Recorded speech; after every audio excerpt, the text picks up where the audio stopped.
अभी आज एक मुद्दा पहले से यहाँ पे था, वो मुद्दा 1 जून का था, जो कि नीट के रिजल्ट के पहले ही यहाँ पे मुद्दा पीआईएल था। वो भी नीट के रिजल्ट के पहले का एक पीआईएल यहाँ पे था 1 जून का, और उसके अंदर कोर्ट ने बोला है कि sanctity of the exam is compromised, और उसके अंदर उन्होंने ये बोला है। तो पर ये जो मुद्दा 1 जून का था, ये सिर्फ पेपर लीक का था, क्योंकि रिजल्ट आए नहीं थे, तो इसके अंदर ग्रेस मार्क्स की बात नहीं हुई इस मुद्दे के अंदर। 1 जून को कुछ बच्चों ने जो पीआईएल कर रखी है, ये अराउंड थी पेपर लीक के, बच्चों ने की है, राइट सर। तो पेपर लीक की थी, तो उस पर जो अंदर बोला गया, कोर्ट नंबर 12 में केस था, तो वहां पे बोला गया कि sanctity of exam is compromised, कि एग्जाम की जो पूजनीय स्थिति है उसमें कहीं ना कहीं कुछ इश्यूज हो सकते हैं, और एनटीए से इसके लिए एक ऑफिशियल जवाब मांगा है और बोला है कि 8 जुलाई को आगे इसको देखेंगे। हमारा मुद्दा अभी हमारा जो इश्यू है वो अभी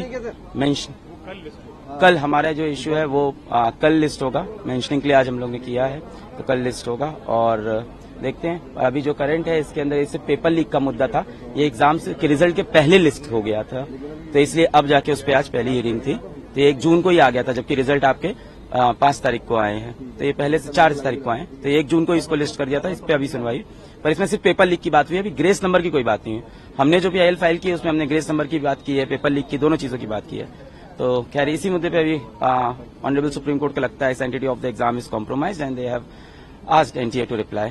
नहीं, हमारा जो पिटीशन लगा है उसकी मोस्ट प्रोबेबली कल लिस्टिंग होगी। हमने एग्जाम रिजल्ट के बाद पिटीशन लगाया था, आज जिस पे बात हुई है वो पिटीशन पहले से लगा हुआ था, वो एग्जाम रिजल्ट से पहले 1 जून से लगा हुआ था, तो उस पे आज हियरिंग हुई है। हमने एग्जाम रिजल्ट के बाद किया है। ये जो आज मुद्दा जो लिस्ट हुआ है जिसपे आज बात हुई है वो एग्जाम रिजल्ट का पहले का है, उसमें सिर्फ पेपर लीक की बात हुई थी, क्योंकि पेपर लीक तो सबको पहले से पता था हुआ एग्जाम रिजल्ट के।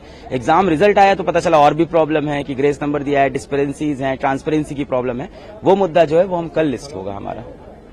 तो क्या उम्मीद है सुप्रीम कोर्ट से? आज तो सुप्रीम कोर्ट ने कोई राहत नहीं दिया, काउंसलिंग कंटिन्यू। बिल्कुल नहीं, बिल्कुल राहत, इस चीज में कोई राहत नहीं। उन्होंने बोला नहीं, हम काउंसलिंग को होल्ड पे नहीं डालेंगे, पर एनटीए से जवाब मांगा है। उन्होंने जो ये बोला है sanctity of the exam is compromised, ये दिखा रहा है कि हाँ कहीं ना कहीं एग्जाम की जो पूजनीय स्थिति थी उसमें कोई कॉम्प्रोमाइजेशन हुआ है, और एनटीए से एक ऑफिशियल जवाब मांगा है। पर यह मुद्दा सिर्फ पेपर लीक के बारे में था। हमारा जो मुद्दा है वो पूरा ग्रेस नंबर के अराउंड, ट्रांसपेरेंसी के अराउंड और पेपर लीक दोनों के अराउंड है, तो वो मुद्दा कल आएगा। तो I think honourable supreme court को हम लोग और चीजें प्रेजेंट करेंगे जो अभी शायद हाईलाइट नहीं हुई है। सुप्रीम कोर्ट ने सो फार अभी तक बच्चों के लिए कोई भी रिलीफ नहीं दिया है, ना ही काउंसलिंग पे स्टे लगा है, ना ही रीनीट की बात हुई है, ना ही रिवैल्यूएशन की बात हुई है। अभी भी सब कुछ एनटी के ऊपर ही दिया गया है कि पहले आप अच्छे से जवाब दीजिए कि कहां कहां कमियां रह गई है, उसी के हिसाब से वो लोग फैसला लेंगे। तो पहली हियरिंग में मैं ये कहूंगी कि बहुत सॉलिड बच्चों के फेवर में कुछ निकल के नहीं आया है।